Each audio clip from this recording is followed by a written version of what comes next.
Hello viewers, அபி ஜோனுக்கு உங்களை அன்புடன் வரவேற்கிறோம். விஜய் ஆண்டனி, கௌதம் வாசுதேவ் மேனன், சரண்ராஜ் உள்ளிட்டோர் நடிப்புல வெளியா இருக்கிற ஹிட்லர் திரைப்படம் எப்படி இருக்கு அப்படிங்கிற உண்மையான விமர்சனத்தை இந்த வீடியோல பார்த்து தெரிஞ்சுக்கலாம் வாங்க.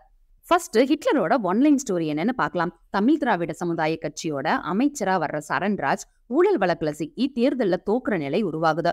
எப்படியும் தேர்தல்ல பணம் கொடுத்து ஜெயிச்சிருவேன் அப்படின்னு சம்மதம் எடுக்கிறாரு அமைச்சர். அதுக்காக பணிகளையும் முடுக்கி விடுறாரு. ஆனா அந்த பணம் கைமாறுற நேரத்துல திருடப்பட்டு அவரது கூட்டாளிகள் மர்ம நபர்களால கொல்லப்படுறாங்க.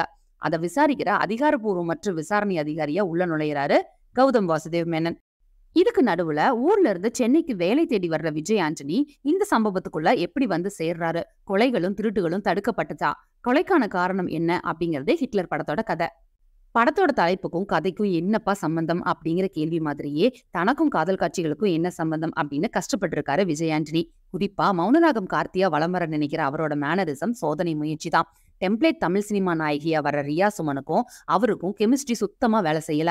பழக்கப்பட்ட ஆங்கிலமும் தமிழும் கலந்த மாடுலேஷன்ல காவல்துறை ஆணையரா கௌதம் வாசுதேவ் மேனன் பங்களிப்பு கொடுத்திருக்காரு. வெகு நாட்களுக்கு அப்புறம் சரண்ராஜ் 80களோட கமர்ஷியல் தமிழ் சினிமா வில்லன்களோட கலவையா போறாரு. ரெடின் கிங்ஸ்லியோட காமெடி முயற்சியும் சோதனை தான். விவேக் பிரசன்னா, தமிழ், ஆடுகளன் நரேன் அவங்க எல்லாம் அங்கங்க வந்துட்டு போறாங்க.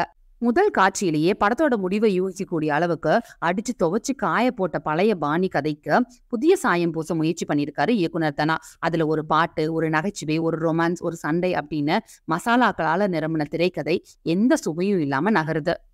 வர்ற போற கதாபாத்திரங்கள் எல்லாமே 150 கோடி 300 கோடி அப்படின்னு பாக்ஸ் ஆபீஸ் அறிக்கை கொடுக்கற மாதிரி பேசிட்டு போறது கூடுதல் அயற்சியை தருது. எழுத்துல எந்தவித சிரத்தையுமே இல்லாம தேமேன்னு நகர்ற மெத்தனமான காட்சிகள் எந்தவித ஒன்றுவையும் கடத்தல. ஆக்ஷன் கமர்ஷியல் படங்கள்ல லாஜிக் பார்க்காதீங்க அப்படின்னாலும் ஒரு நியாயம் வேணாமா பாஸ்?